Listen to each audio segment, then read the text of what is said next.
একটা ৬ এরকমের দিকে মানে হঠাৎ হচ্ছে যে ধোঁয়া দেখা যেতেছে। ধোঁয়া দেখার ১ মিনিটের মধ্যে আমাদের পুরা ফ্ল্যাট লিস্ট ধোঁয়াইও হয়ে গেছে। তখন আমরা নিচে নামতাছিলাম।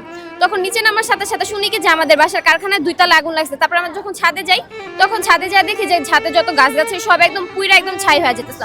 আমাদের পুরা বাসা একদম অন্ধকার হয়ে গেছে। আমি বের হইছি। আমাদের রুমে যে আমাদের লিস্ট যা ছিল, যা কিছু আমরা কিছুই না বের হইতে পারি না। আমরা এমনি বের হয়ে গেছি। যখন বের হইছি তখন পুরা বাড়ি একদম অন্ধকার, আগুনের তাপে লিস্ট বের হওয়ার মতো কিছু ছিল না।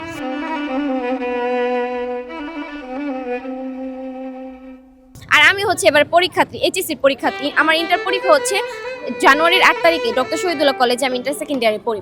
আমার এবার পরীক্ষার্থী, আমাদের যে টাকাটা জমা দেওয়া লাগতো তারপর যে আমি পরীক্ষাটা দিতাম, এরকম কিছু এখন আমাদের নাই। আর আমাদের যা সহায় সম্বল ছিল তা সবই পুড়ে গেছে। এখন আমরা কি করবো? এখন আমি কিভাবে পরীক্ষা দিব?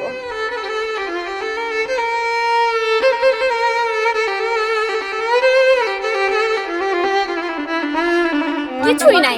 আমরা শুধু ৪ হাত পা নিয়ে বাঁচতে পারছি, তাছাড়া আমাদের কিচ্ছু নাই। আমাদের ২ রুমের ফ্ল্যাট, ২ রুমের ৬ জন সদস্য। আমরা ৬ জন সদস্যই শুধু বের হইতে পারছি, সাথে আমরা কিচ্ছু নিয়ে বের হইতে পারি নাই। এরকম কোনো সুযোগও ছিল না। আর আমার আম্মু জব করে। আমাদের ঘরে লিস্ট ফার্নিচার বলতে সবই, খাট, সুকেস, মানে টাকা পয়সা, সোনাদানা সবই ছিল, সবকিছুই ছিল। আমরা তো কিছুই নিয়ে বের হইতে।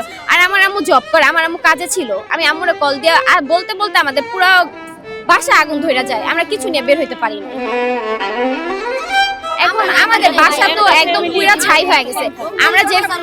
আমরা যেই তলায় থাকতাম ওই তলা তো পুরা একদম ছাই হয়ে গেছে। এখন আমাদের তো সবই পুড়ে গেছে। আমাদের নিজেদের বলতে এখন কিছুই নেই। আমরা এখন নিঃস্ব।